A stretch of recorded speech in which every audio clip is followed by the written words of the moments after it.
babu fadl shahadati fi sabilillahi babu da zai mana bayani akan falalar shahada dan ɗaukaka addinin Allah. Wanda yayi shahada a wajen yaƙi wajen ɗaukaka addinin Allah, menene matsayinsa, menene darajarsa a wajen Allah.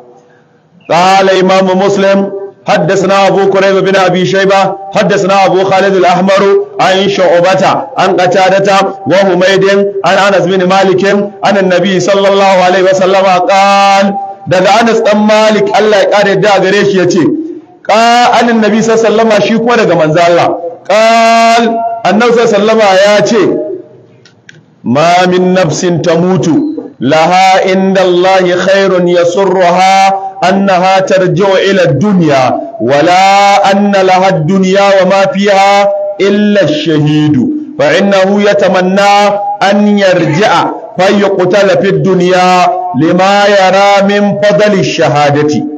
النبي صلى الله عليه وسلم يقول ما من نفس تموت با wani rai da zai mutu, ba wata rai da Allah zai karɓe ta mutu. Laha indallahi khairun, wadda take ta samu alkhairi a wajen Allah, ma'ana alkhairin Allah ya tabbata gare ta bayan ta mutu. Ma'ana ka mutu, Allah tabaraka ta'ala ya baka aljanna, ya baka ni'ima, ya baka arziki, ya baka falala, ya baka nutsuwa, ya baka lafiya a rayuwar lahira bayan ka mutu. Yasurruha annaha tarji'u ila dunya, a dawo a ce da ita wai ta dawo duniya kuma ta yi murna, ce farin ciki. Ba wanda zai samu rahamar Allah a ce ya koma cikin azabar Allah, domin duniya azaba ce, duniya wahala ce. To wanda duk ya samu ni'ima a gurin Allah ba zai taɓa burin a ce ya dawo duniya ba, gani zai ai ba karamin azaba ce da wahala ba. Kamar mutum ne ya rayu yanzu a ce koma cikin mahaifiyarsa, ai kaga bala'i ne. wala anna lahad dunya wa ma fiha, ba ran da za ta mutu ta koma ga Allah ta samu Allah lafiya a ce za a ba ta duniya da abin da ke cikin duniya ta ji za ta so wannan abin, illa shahidu, sai ko shahidi.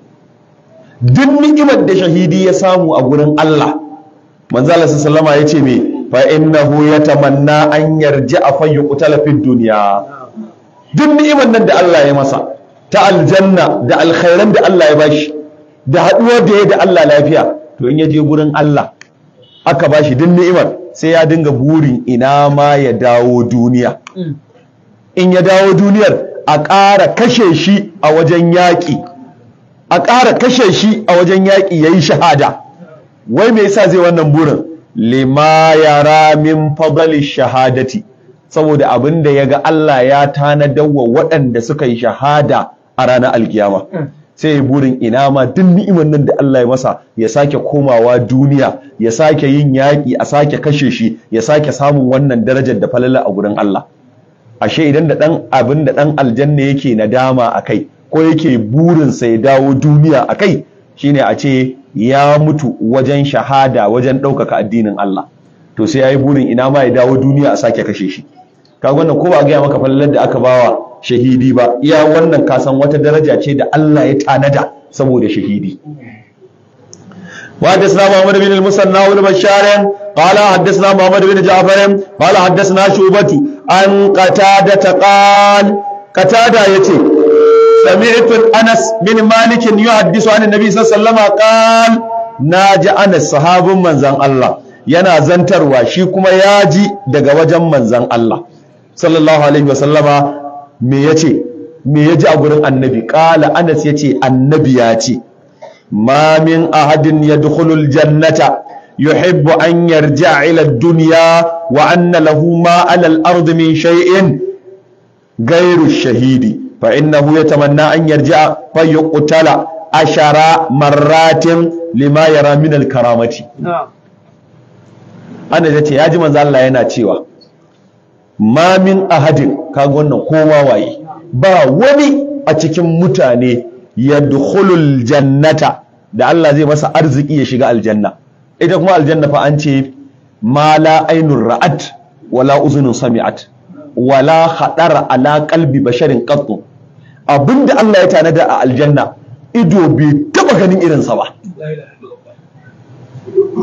kunne bai taba jin abinda Allah ya tanada a aljanna ba.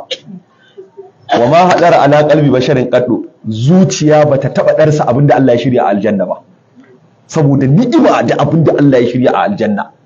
Duk abin da za a faɗa labari ake, sauran zancen sai mun raka manzo Allah ya buɗe sannan za mu ga mecece aljanna, faɗa ake. To ɗan aljanna bayan ya shiga aljanna ba zai taɓa burin yuhibbu an yarji'a ila duniya, yayi burin ina ma Allah ya raya shi ya koma duniya, ina ma Allah ya raya shi ya koma duniya.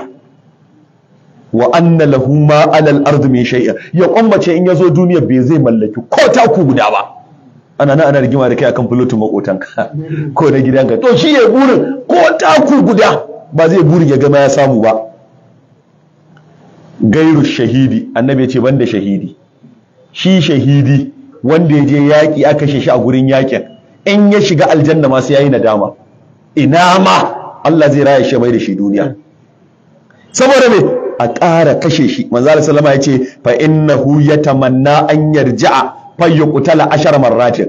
Zai burin ina ma Allah ni yanzu ka fidda ni daga aljanna, ka maida ni duniya, in je wajen yaƙi a kashe ni sau 10 kana raya ni, a kashe ni sau 10 ka raya ni.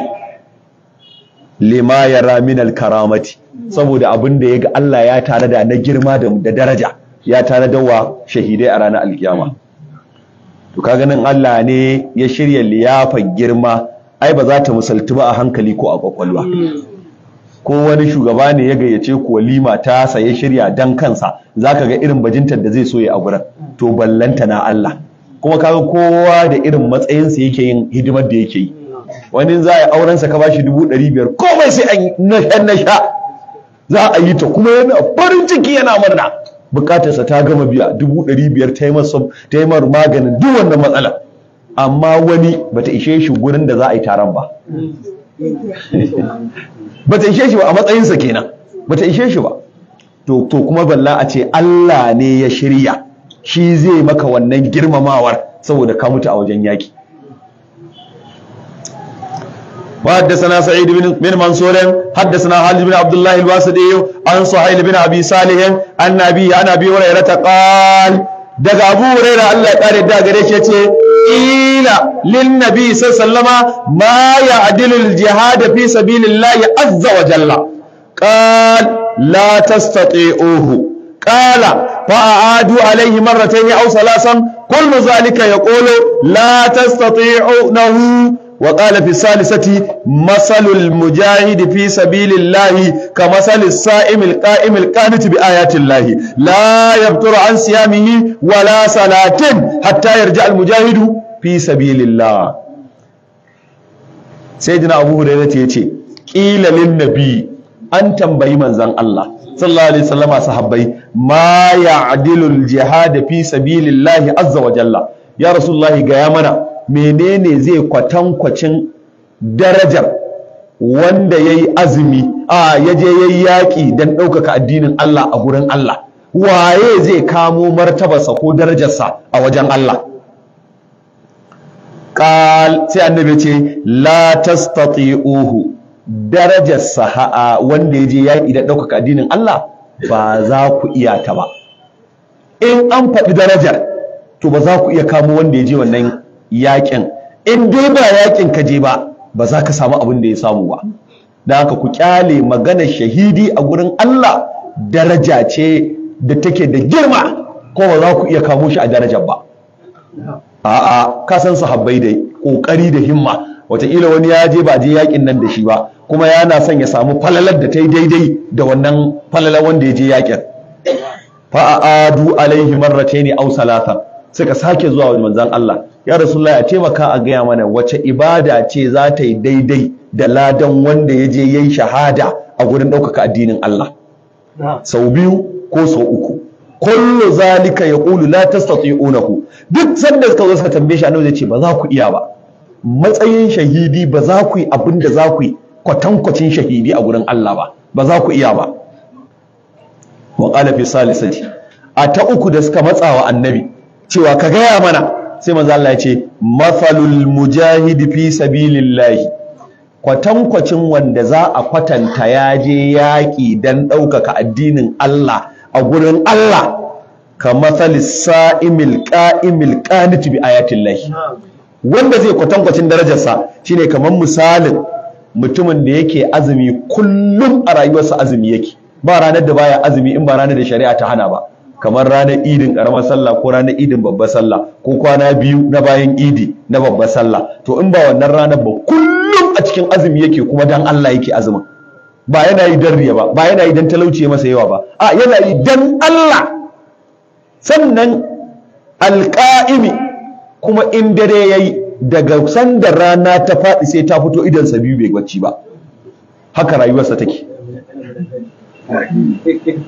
Ba wai kallon waya yake yana chatting yana business ba, daga randa rana ta faɗi bai ƙara rimtsa idansa, yana munajati tsakaninsa da Allah sai rana ta kuma fitowa, kuma haka yake titir a rayuwarsa. Sannan kuma alƙaniti bi ayatillahi, a daren yana karanta karatun alƙur'ani, sarda karatun ƙur'ani yake, baya tsayawa yi wani abu, baya bari ya bar, kawai ƙur'anin yake yi. Da rana ana azumi ana karatun Qur'ani, da daddare an yi tsayuwar dare ana karatun Qur'ani, kaga da daddare da rana duk a cikin ibada yake. La yafturu, sai annabi ya ƙara fassara mana, baya taɓa yankewa min siyamin daga azumin da yake na kullum ba, wala salatin, baya taɓa yankewa daga sallan nan ta dare da yake yi, hatta yarji al-mujahidu fi sabilillah. In ya ci gaba daga sanda mayaƙi ya fita wajen yaƙi har ya je ya dawo yana wannan ibadar, bai daina ba, bai yanke ba, bai yi wani abu saɓanin wannan ba, shine zai yi misali kwatankwacin mai yaƙi don ɗaukaka addinin Allah.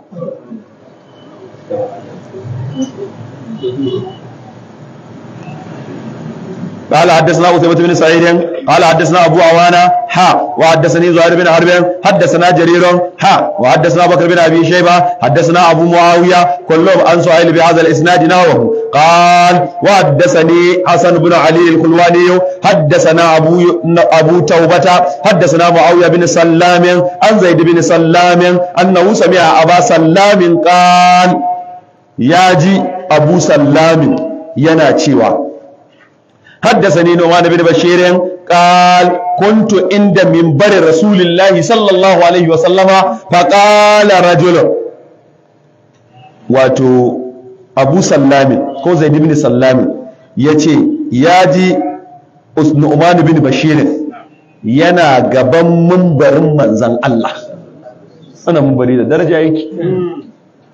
Su suna ganin alfarman mimbarin manzo Allah, yana cewa ma baina baiti wa mimbari rawdatun min riyadil jannati, tsakanin mimbarin nan nawa da ɗakin kwana na inda Aisha take ciki dausayin aljanna ne. Wanda duk ya zo bakin mimbari na ya rantse ba da gaske ba, Allah ka la'ance shi. Kisa sahabban annabi suna ganin martaban mimbarin manzo Allah, suna kaddara shi. Yasa za ga ba kowa ake bari ya je gurin ba kowa yake shiga, ko ka shiga raudan ma kama je kusa da mumbarin sai da rabo nan gurin inda yake nan ne inda mumbarin manzo Allah aka sa masa shi. Ko da yake daga baya da an mai da shi gaban masallaci, amma daga baya sun dawo da shi inda ainihin mumbarin manzon Allah yake, inda aka shuka wannan kututturen dabina. To da duk a nan gurin nan wanda suke zuwa suna ganin ga yanayin mumbarin ga komai yana nan. Allah ka nuna mana. Yace ina gaban mimbarin manzon Allah, faqala rajulun, sai wani cikin sahabbai yake cewa ma ubali la a'malu amalan ba'da al-islami illa an asqiya al-hajj. Yace ni ba ban damu ba tunda na musulunta, in ban yi wani aiki a musulunci ba ma sai aiki guda ɗaya, to ni wannan aikin ya isar min tsakanina da Allah. Kamar an tambaye shi wani aiki ne, sai ce in ba wa alhazai ruwa lokacin aikin haji. Ka je ka ga yadda larabawa suke amfani da wannan hadisin saboda imani. Wallahi mutum ne kiran ka zai dinga yi da ruwa a hannunsa, kana dawafi yana zuba maka ruwa, shi baya dawafi, kawai dan kai farin ciki ya shayar da kai kana alhaji ya baka ruwa. Babu ibadar da ta kai wannan ibada. Shi a gurin wannan sahaban yace in ban yi wa Allah komai ba a rayuwata sai in ɗauki ruwa in ba wa alhaji ya sha, ita ce ibada da na je wa Allah da ita ni ta ishe ni. Sahabi ne fa yake faɗa wannan magana. Wa qala akhar, sai ɗaya sahabin shi kuma yace ma ubali Allah a'mala amalan ba'da al-islami, wallahi ban damu ba a ce ban yi wani aiki ba a musulunci, illa an a'mura al-masjid al-harama, sai kawai a ce ni ba zankewa ina yawan zuwa masallacin ɗakin Allah ina yin sallah, ina yawan zuwa harami, duk sallolin da za a harami ni zan yi ana, zan zo yin ibada a harami ko ban yi wani aikin alkhairi ba, iya wannan ya ishe ni. Ka je ka ga yadda larabawan suke, Allah ya musu wannan tagomashin da 'ya'yansu da matansu a nan suke duk sallolinsu. In ko mutum ya shekara 40 ma ya ritaya daga aiki, shikenan sai ya koma rabbani, la'asar tana yi sai ya tafi masallaci ya je sa Ka'aba a gaba, ya ta karatun alkurani sai an yi sallar isha'i. Ana idan sallar isha'i sai ya dauko kayansa ko shikenan ya fito ya dawo gidansa, in kanti ne ya je ya bude, in harkokinsa ne da daddare zai yi, kafin asuba ba zai kwanta ba sai ya dawo harami ya yi sallar asubahi. In ya idar da asubahi sai kuma gida kuma ya kwanta a yi kailula, sai karfe 12 ko 11 a taso sannan a dawo masallaci. Haka suke rayuwar tasu. Yace to in ban yi wa Allah komai a rayuwata ba sai yawan shiga da fita cikin ɗakin Allah. Yanzu ko sai ga alhaji ya je yana bako, wai sallah ma ta gagare shi a harami sai ya dinga yi a hotel ɗinsu. Ai nan ma harami ne, harami ne, duk inda aka faɗa din ma bayyana labata ya haramun, annabi ya faɗa, amma dai ga kaga masallacin ai ba ɗaya yake da ga kaga yi can ba. Saboda kan Allah ya azurta ka da zuwa kan lazumta duk sallar da za ka yi ta a cikin masallacin haramin nan. Wannan sallar da kai ta fi raka'a dubu da za ka yi a ko'ina ban da masallacin annabi. Wa qala al-akhar, sai kuma ɗayan mutum na uku kenan sai ya ce la ubali Allah a'mala amalan ba'da al-islami, ni ban dawo ba tun da ne na karɓi musulunci a ce ban yi wani aikin kirki a musulunci ba. Sai ce al-jihadu fi sabilillah, illa al-jihadu fi sabilillah, sai ko in je in yaƙi dan ɗaukaka addinin Allah. Ina fata an gane, shine na ƙarshe. Afdalu ma mimma qultum, ni ina ganin duk wannan abin da na faɗa ma ya fi duk wanda kuka faɗa din, da shayar da alhazai da zuwa ɗakin Allah ayi ibada, ni in yi wannan di ya fi min. Fazajarahum Umaru, to sai ga masu fushi da fushi na. Sai na Umar ya ce kai kuma na shiru a gaban Umarin annabi kuke wannan tattaunawa, wannan zance ne za ku zo ku nemi shi a nan gurin, nan ba wajen wannan hirar bane ba. Wa qala, sai ce la tarbahu aswatakum inda minbari rasulillahi, ai ba fa a gaban annabi suke ba, minbarin annabi ya ce kar ku ƙara daga murya a gaban minbarin manzo Allah, wanda yake hawa minbarin ake kalla. Minbarin ya samu alfarma ne saboda wanda ya taka shi.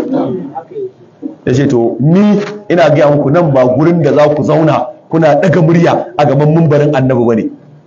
Ka san shi Allah ya ladabtar da shi da sayyidina Umar da sayyidina Abubakar, kar ku ƙara daga murya gaban manzon Allah, la tarfawa aswatakum fawqa sautin nabi, kar ku sake. A rayuwar manzon Allah sai to ai ba annabi ba, minbarin da annabi yake takawa ya fi karfin a daga masa murya. Ko kuma ana zuga ku kuna ganin cewa annabi ba shi da wata a faɗi yadda ya kama, yadda ya faɗi sunansa ma sai an faɗa, ba ruwaya da ta zo da sayyidu, ba za ka ce da annabi sayyidina ba, sai dai zai faɗa Allahumma salli ala nabiyina Muhammadin, yana bakin cikin ya ce da annabi sayyidu. Ai bai zo a ruwaya ba. Allah zai yi salati Allahumma salli ala nabiyina Muhammadin, kai su ce maulana Muhammadu ma ba za su iya faɗa ba. Kuma ka saurara, duk ɗan bid'a ba zai iya ce ma Allahumma salli ala sayyidina Muhammadin ba, kamar yadda ba zai iya cewa Allahumma salli ala maulana Muhammadin, ba zai iya faɗawa annabi haka ba. Amma da kace Allahumma salli ala Muhammadin, haka zai faɗa. So ai haka ruwayar ta zo. Allah sarki, ku zo ku koyi ladabi da mu'amala da yadda ake faɗin manzon Allah. Yace to a gaban mimbarin annabi ba a daga murya. Mimbarin annabi ya fi karfin ka zo kana daga murya a gurin. Wa huwa yawmul jumu'ati, gashi ko fa a ranar juma'a ne yau annabi zai zo ya hau mimbarin nan, ko kuwa yau annabi ya hau mimbarin nan, sannan ku zo kuna magana a bakin gurin. Walakin idza sallaitul juma'ata dakhaltu fa astaftaituhu fi makhtalaftum fihi. Sai na Umar ya ce to duk ku kyale wannan magana, in annabi yayi sallar juma'a ya sauko daga munbari an kammala, to zan shiga wajen annabi kuma zan tambaye shi kan wannan abubuwan naku guda uku wanne yafi daraja a gurin Allah. na'am Fa anzalallahu azza wa jalla, ai shikenan sai muwafaqatu Umar ta zo. Yana faɗa sai Allah ya saukar da wannan ayar, aj'altum siqayatal hajji wa imaratal masjidil harami ko kaman amana billahi wal yawmil akhir. Abba shikenan kawai yana shiga sai Allah ya ce to ai ga aya ma ta zo ya Umaru. Yanzu da wanda ya ce zai bawa alhaji ruwa da wanda zai dawafi da dinga dawafi da Ka'aba yana shiga masallaci zai daidai da wanda yayi imani ya bada fansar ransa ga Allah. Ai mai jihadi wajen ɗaukaka addinin Allah yafi gaba yake da wanda duk yake wannan ibadojin. To ka kalli fa harami fa da aka ce fa a shiga fa daraja 100 ce take sauka in ji manzo Allah, jin lahaza ta Allah 100 guda 70 ga masu dawafi da Ka'aba, guda 30 ga wanda suka zura Ka'aba ido kawai suna kallanta. Ga kai kana dawafin kana kallon duk sai a maka ta gwamuce, sai a gwamuca maka su gaba daya. وحدثني عبد الله بن زيد وحدثني عبد الله بن عبد الرحمن الدارمي حدثنا يحيى بن حسان حدثنا معاوية أخبرني زيد أنه سمع أبا سلام قال حدثني النعمان بن بشير قال كنت عند منبر رسول الله صلى الله عليه وسلم بمثل حديث أبي توبة. yace da misalin nan na Abi Tawbata, wannan ruwaya kuma ta Imam Ad-Darimi ce. Imam Ad-Darimi Allah ya kare da gare shi mai sunan. Shi Darimi abokin Imam Al-Bukhari ne, sun yi karatu da malami, sun hada malami tare da Imam Al-Bukhari. Darimi shekara ɗaya tsakanin su da wafati tsakanin sa da Imam Al-Bukhari, amma kuma malamin Imam Muslim ne. Shi kuma malamin Imam Muslim ne kuma abokin Imam Al-Bukhari ne. Babu fadalil gadwati warrawhati fi sabilillahi, babun da zai mana bayani akan yawan yan sammako da safiya a wajen ɗaukaka addinin Allah. Mutum ya zamanto yana gaggawa wajen yin aikin alkhairi, da safe ana cikin aikin Allah, da yamma ana cikin aikin Allah. Haka ake son rayuwarka ta kasance. قال حدثنا عبد الله بن مسلمة بن قارب قال حدثنا حماد بن سلمة عن ثابت عن انس بن مالك قال daga Anas dan Malik Allah ya kare da gare shi yace qala rasulullahi sallallahu alaihi wasallama, annabi sallallahu alaihi wasallama ya fada ya ce lagadwatun fi sabilillahi aw rawhatun khairun min ad-dunya wa ma fiha. Wallahi mutun ya shagaltu da safa cikin aikin Allah, ya maraita da yamma cikin aikin Allah, ya fi masa a ɗauki duniya da abin da ke cikinta a bashi kyauta. Amma fa ga mai imani a wajen Allah, wani ko ka bashi 100,000 sai iya barin azhar ɗinsa. Ƙwarai yanzu a ce masallaci yadda ba a shiga da asuba, a samu wani yana zakkar 1,000 a masallaci da asuba, wallahi sai an rasa inda za a yi sallah. 1,000 zai tsaya ana idan da sallah zai bi sahu ya bada da asuba, wallahi wani tun karfe 3 zai zo masallacin saboda kawai samu wannan 1,000. To abu gashi annabi sallallahu alaihi wasallam yana faɗa kai gaggawa da safe wajen aikin alkhairi ya fa a dauki duniyar da abin da ke cikin ta a baka. Manzo Allah yana faɗa raka'atal fajri khairun min ad-dunya wa ma fiha. Annabi sallallahu alaihi wasallam yace raka'a biyu da zakai kafin sallar asubahi ta fa a baka duniya da abin da ke cikin ta. A wajen Allah ga mai imani, kai kake ganin duniyar wani abu, shi ko Allah da duniyar ta kai fuffuken sauro a gurinsa da bai ba kafiri ruwa ya sha ba. A duniya mal'unatun mal'udun ma fiha. Manzo ce ai duniya wulakantacciya ce, duk abin da ke cikin ta ma wulakance yake illa zikrullahi wa ma shabahu, sai ambatan Allah da abin da ya kama da shi. Kaga shine aikin ibada kenan. To shine kadai zai tsayar da kai a duniya. Amma mutum ya karar da enajin rayuwarsa a banza, ya karar da yammacin rayuwarsa a banza, irin da yadda rayuwar mu take a yanzu. In ka taɓa mutum ya yi awa 3 to neman kuɗi yake. In ka ga inda za a yi gaggawa a yi sallah ce da ibada, minti 15 an daɗe ma kenan. Kaga mutum ya je masallacin juma'a yana sauraron a zo a yi sallar juma'a, wallahi ba kowa ba. Ya fi so yana zuwa a tada sallah. Ya je ma in ya dan gama jim ana zai gana kalle lokaci bai bane yau an ƙara. Amma da kasuwa yake bai zai taba tunani ba sai har lokacin yayi ne ba, musamman ana hada-hada ya manta. to manzo Allah ya ce kai yammaci da jijjifi akan aikin alkhairi dan Allah, kuma ba dan wata bukata ba dan duniya ba, dan Allah, dan ɗaukaka addinin Allah. manzo Allah ya ce yafi ma duniya da abin da ke cikin ta. قال حدثنا يا ابن يحيى اخبرنا عبد العزيز بن ابي حازم عن ابي عن سالم بن سعد الساعدي عن رسول الله صلى الله عليه وسلم قال daga Sahal ibn Sa'id as-Sa'idi shi kuma daga sayyidina Rasulullah qal annabi yace wal gadwatu ba'du hal abdu yagdu al abdu fi sabilillahi khairun min ad-dunya wa ma fiha. wal gadwatu manzo sallama yace sammako yagdu hal abdu da bawa zai yi ta fi sabilillahi dan ɗaukaka addinin Allah khairun min ad-dunya wa ma fiha, tafi duniyar da abin da ke cikin ta a gurin Allah. kai kuma a gurin ka sai ka gani duniyar ce tafi maka ko bin Allah ne yafi ma. ka auna rayuwar ka malam a sa'a 24 hours da kake yi. akwai littafi da aka yi as-sa'atu kawai lokaci da yawa, kamar irin Dr. Yusuf al-Qardawi na Misra shi ma yayi littafi da yake magana kan al-waqtu. Maulana Sheikh Sharif Ibrahim Saleh shi ma yayi littafi wanda yake magana akan lokaci. Kawai sai ka duba a awa 24 da Allah ya baka, dan Allah tsakaninka da Allah, a wannan da kake tana yin awa 4 tsakaninka da Allah. Wannan na Allah ne, babu rabon wani a cikin su. Kana iya yin awa 4? kai za ka yi kanka wannan hisabu. Ibadar da Allah ya dora maka tana yin awa 4. sallah ce dai guda 5 ita ce farallarka, sai ko azumi idan lokaci yayi, ko na alhamis ko na litinin in Allah ya azurta ka da yi, ko wata nau'in ibadar dai da kake yi, ko nau'in dallolinka da daddare, dan Allah kana da awa 4 a awa 20 na tsakaninka da Allah. to kuma awa nawa ce taka kai akan kanka, sannan kuma awa nawa ce ta banza wadda ba ta da amfani. Duka idan bawa ya shekara 80 a duniya, shekara 80 a duniya, sai ya yi ƙoƙari a ibada, zai samu shekara 10 cikakku wanda suke shine na ibada a rayuwarsa in an tarkata su. Ka shekara 80 a rayuwarka, to sai ka yi sa'a shekara 10 a shekara 80 za ka ƙyanƙyance, ita ce tabbatacciyar ibada a rayuwarka. Allah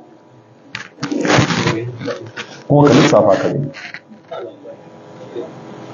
To kafin ma ka fara gane kanka sai ka kusa shekara 15 ko 18 ka gane waye kai, sai ka je 18 din nan. Daga sanda ka fara balagan nan, kafin daga balagar da unfuwanu shababa, haukan ƙuruciya yana ɗibanka da waye da waye, in Allah bai taimake ka ka samu ladabi da tarbiyya ba, to shikenan sai ga baka aune ba, ka cika shekara 40. Baka yi aune ba, ko saukan Qur'ani ma baka yi ba, ka kuma shekara 40. Baka yi kaza ba, ka yi kaza ba, ana nan sai 60 ta zo. To daga nan ko komai ya kwance a jikinka, komai fa ya kwance a jikinka shekara 60. sai dai kai ta dabara kana daurewa, nan ya guyi ka dan daure nan, ka sha magani na, haka kawai ba ka ji ka kasa taka kafar, haka kawai ka kasa miƙewa, haka kawai kaza, ba ciwon zaune ba natsi, to jikin ya kwanci. To ko a lokacin ba za ka iya dawa kai wancan abubuwan da kake na ibada ba za su yi ba. Yasa an ka saba uruciyar manzo Allah ya ce yana son saurayi matashi da ya taso a cikin ibada, to in ya tsufa Allah sai ya duba masa wannan uruciyar tasa.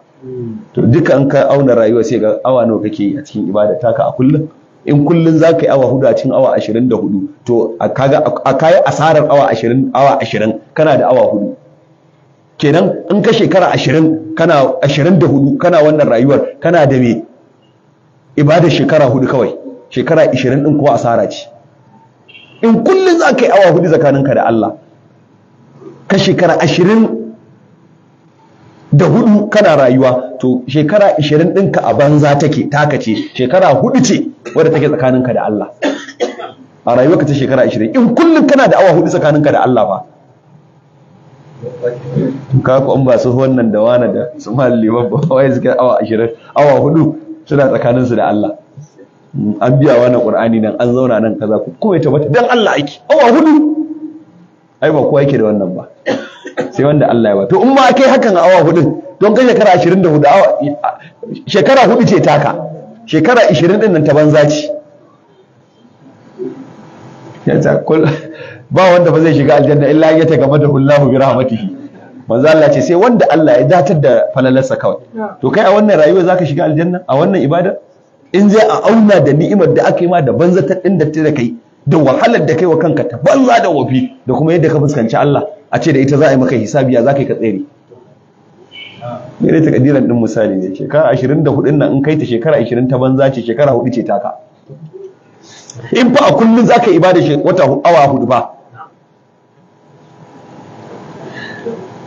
وحدثنا أبو بكر بن أبي شيبة وزهير بن حرب قال حدثنا وكيع عن سفيان عن أبي حازم عن سالم بن سعد الساعدي عن النبي صلى الله عليه وسلم قال دغ النبي صلى الله عليه وسلم yace gadwatun aw rawhatun fi sabilillahi khairun min ad-dunya wa ma fiha. Yammaci ko safiya da aikin alkhairi dan Allah kuma yafi duniya da abin da ke cikin ta.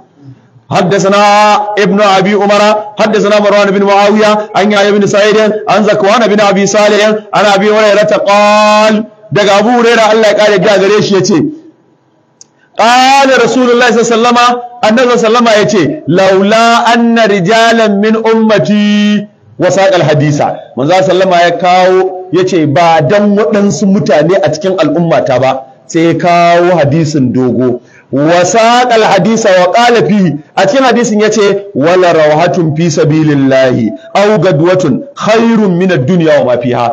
Yace safiya cikin aikin alkhairi ko yammata cikin aikin alkhairi yafi duniya da abin da ke cikin ta a gurin Allah.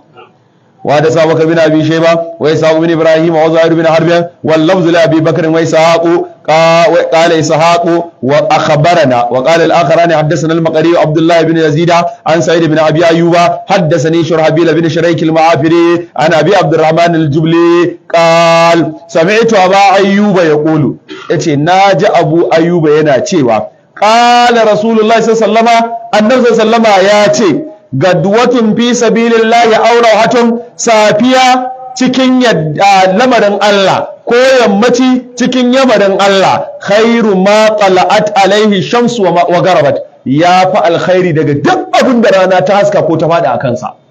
Mana abin da ke cikin duniya da abin da ke bayan duniya ma wara annahar ma. وحدثنا محمد بن عبد الله بن قهزازة حدثنا علي بن الحسن عن عبد الله بن المبارك أخبرنا سعيد بن أبي أيوب وحيوة بن شريح قال كل واحد منهما حدثني شرابيل عن شريك عن أبي عبد الرحمن الجبلي أنه سمع أبا أيوب الأنصاري يقول ناجى أبو أيوب الأنصاري يناتيوا قال رسول الله صلى الله عليه وسلم annabi sallama ya faɗa bi mislihi sawa kamar yadda muka faɗa a wannan hadisin cewa annabi sallama ya ce ba dan waɗansu mutane a cikin al'ummata ba, sai ya kawo hadisin yake cewa mutum ya yammaci cikin aikin Allah ya safiya cikin aikin Allah ya fi masa alkhairi akan duk wani abu da rana take haskawa ko yake faduwa a wato rana ta fada a kansa. Me ake nema? Ka yawaita aikin alkhairi da safe, ka yawaita aikin alkhairi da yamma. Mu gode wa Allah da muke riko da ayyuka na sufaye, suna gaya mana cewa mutum ya ambaci Allah safe da yammaci.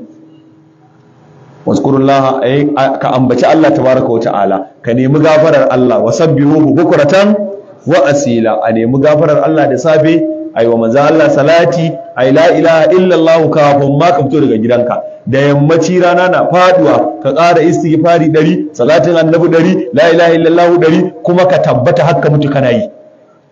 Manzo Allah ce ka rike irin wayannan ayyukan na ayyukan alkhairi yafi maka duniya da abin da ke cikin ta.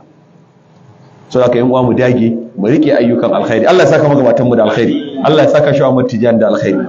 Allahumma salli ala ما سبقنا سر الحق بالحق ولا هادي إلى صراطك المستقيم وعلى آله حق قدره العظيم سبحان ربك رب العزة عما يصفون وسلام على المرسلين الحمد لله رب العالمين. fawailul li'ainin dala fil gina gamduha fama addatu wa qarfa tafarduha fama ana illa muztazayada naqduha حتى كالعرض عن أرضي فكان ساترا في الأرض يا سيدي أرضي جهلت فلم أسقي إلى لوم لائم وخالفت ربي في أمور الأذائم فما لي سرور بعد فوت غنائمي وقلبي قد بكى من جرائمي أجرني فإن الله يمضي الذي أبيدك يا رحمن قد جاء طالبا لبابك خائب أجرني فإني قد أتيتك تائبا جئتك هاربا لتؤمن خوف ليس في لي بالمر تسلم أمري في المآسي وفي الأنا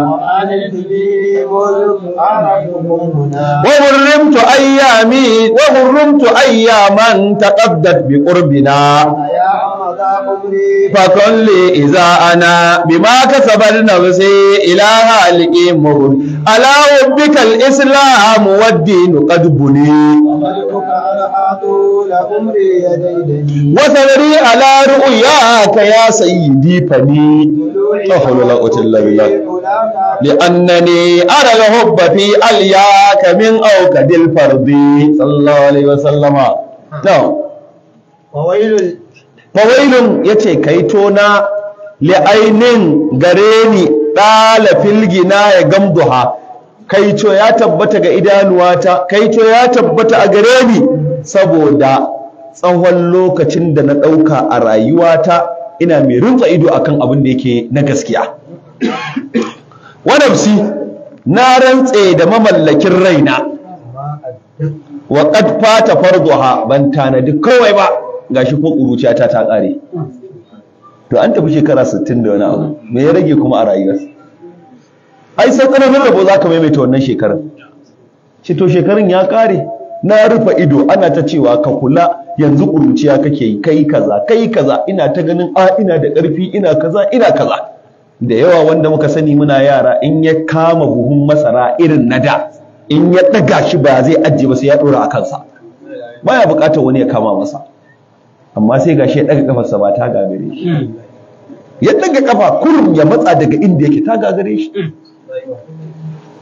saboda rayuwa haka Allah yake sai zai ce to ni rayuwa ta juya baya shekara 60 fama ana illa mustazayada naqduha wallahi kullun rayuwa ta baya take kullun rayuwar ta baya take daji'u dhunubi gani na bikirkida kaina a cikin zunubai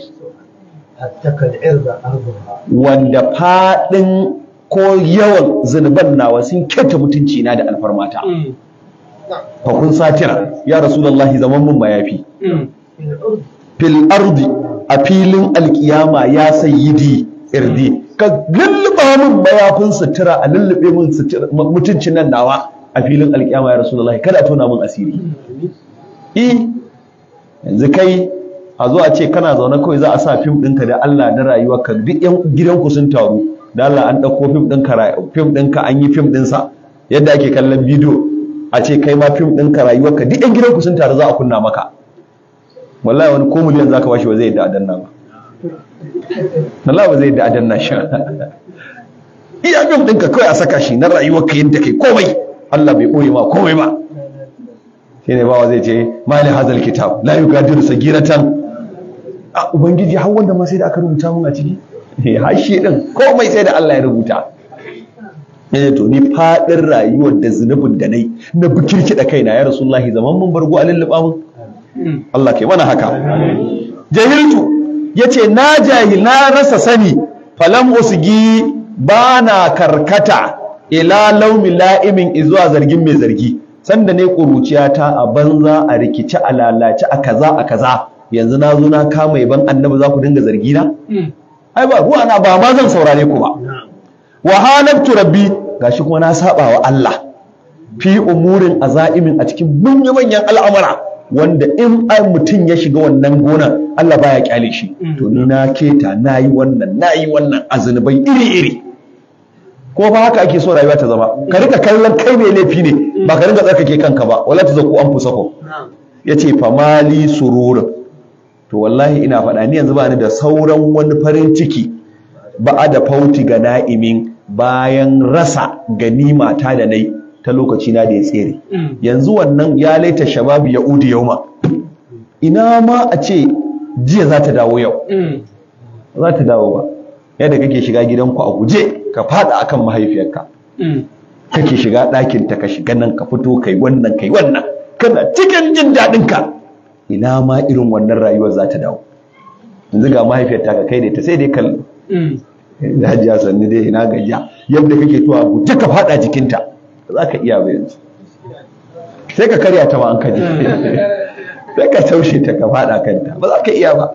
Jin daɗin da kake ka rike kafan babanka ya dare kasuwa kana munna, ba ka da kasan komai ba rayuwa sai babanka shikenan. Na ma irin wannan daɗin rayuwar zai dawo. Amma fa yanzu ina dariya, amma zuciya ta kuka take min jara'imi saboda abin da na aikata a baya. Yanzu gashi ai na girma, na yi gida, na yi kaza, har da mota ma, har da ma iyali, har da kaza, har ina da kaza, kana ta murna, kana jin daɗi, amma inda hankali zuciyarka bakin ciki take. Domin abin da ka wuce shi a baya ba lalle ka ƙara tankarar sa ka same shi ba. Wannan kwanakin da suka wuce ba lalle ka ƙara tuntube da su a gaba ba. In ku za ka yi tuntube ba irin wancan yanayin ba. In kana yaro in kai kashi wanke maka ake. To in ka kai munzalin da ka girma sai dai kai kashin kowa ya gudu ya baka. Wallahi sai ka rasa waye zai zo kusa da kai, amma kana yaro da kai za a wanke gurin, da kayan ɗarin za a saurare ka. To yanzu ka zo lokacin da duk abokanka sun ƙare, ‘ya'yanka kowa ya tarwatsa ya yi aure ya koma gidajensu, sai kai kaɗai ba ta kama wataƙila ta mutu, kana zaune a cikin gida gaba ƙaba, wataƙila kuma Allah ya taɓa ida ɗan kuma mutum kuma rayuwa ta zama wata iri. Allah ya gajiyar da kai, ba kai ne din nan mai gudu ka taka mota ka yi kaza ba, yau Allah ya don kofar da kai. A jirni ya ce to ya Ubangiji ka tsere da ni, yumdin wazi tambi, Allah yana zartafa da abin da ka zarta ya Rasulullahi. To bargon sutura ka nake nema ni kawai, ka lullube mu ya Rasulullahi, duk wa'annan bakkan cikin da abubuwan kan mu gansu ya Rasulullahi, ka lullube mu, ka taimake mu, ka cece mu ya Rasulullahi. Ubai duka ya Rahamanu, ya Ubangiji na ya dawo gurin Allah, saboda ai ya kai gami ga manzan Allah. To tun da ya je kofar manzan Allah ai shiga kawai zai yi, to gashi ya shigo, ya ce ya Ubangiji ga karamin bawan nan naka wulakantacce ya zo yana mai nema, shi ba zuwa gurin Allah da isa da kasaita, sai da kaskanci da rashi ake taba wajen Allah. To kuma ba a zuwa gurin annabi da izza, shi yasa ya kwantar da kansa, ya shiga wajen manzan Allah, ya kama kafa da manzan Allah. To yanzu kuma ya tawo gurin Allah, ya Ubangiji ga wani wulakantaccen bawanka ya zo yana mai nema, ban taba ganin wanda ya zo kofar ka ba ya Allah ka juyar da shi ba ka bashi ba. Ka ji yadda ake wa Allah in za ka nema ba gurin Allah, sai ka nuna kai komai ma baka da shi, ka kaskanta mai kaza ne kai mai, kawai rahamarsa kake bukata. Ajirni ya Ubangiji ka taimake ni, ka kare ni, ka taimake ni, na zo maka ina wulakantacce ya Ubangiji na, gani a wulakance a kaskance, ni ne dai ba wannan daga digon mani wanda ake kyamata, in an same ni ma sai an wanka, ni ne dai jinin nan mai karni, ni ne dai kaza ya Allah. Yanzu gani wai a gabanka, ina zati na zai iya tunkarar zatinka ya Allah. To fara da komai ni sai kai, falalaka kullun nake so. Da mamtul ma'asi, ga zunubai na riko su, gashi na zo na gudo na ba kowa, na to gurin ka ya Allah, ka amintar da tsoron nan da nake ji naka. Na san da aikin da ne ba ka karɓa ba, aikin da ne ma ba karɓar su kai ba, ma dai Allah ka dube ni. Tasarrama umri, gashi rayuwar tawa ta ƙare a wajen saban Allah wa fil ana da wahala.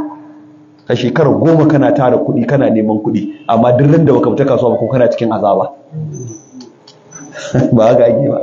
Ka shekara 30 kana bautawa gwamnati, ka gama kuma an ce je ka mun gode. ka zo kana jira sai bayan shekara 4 ko 5 ba a baka haƙƙinka ba, shekara 30 ka gama kana wannan wahalar, amma ka gama ko babu abin da za ka yi, ka rasa ido, wataƙila ko gida ma baka iya mallaka ba. To ni Ubangiji ya ce rayuwar ta ƙare cikin saɓon Allah da wahala, kawai a wahala aka yi ta. Fihi tun da na bakko, nan kuma ya dawo gaiba, ya yi iltifati, ya ce ya Rasulullahi tun da na barka ya Rasulullahi har yanzu ma niltu ban samu abin da nake nema ba. Tun da na bar wajenka, ya je ziyara annabi ya fito, to tun da na zo na bakku har yanzu ban samu abin da nake nema ba, irin abin da na samu a gurin ku ban ƙara ji ba. To ya ba za ka ƙara ji ba. Wa hurrimtu ayyaman taqabbat bi qurbina, na wato ainihin haramta wa kaina rayuwa, ko kuma an haramta min irin rayuwar da na zo ne a Madinan nan taka. Na yi duk yadda zan in tuno in kabalta yadda na ji a Madina, na kasa ya Rasulullahi.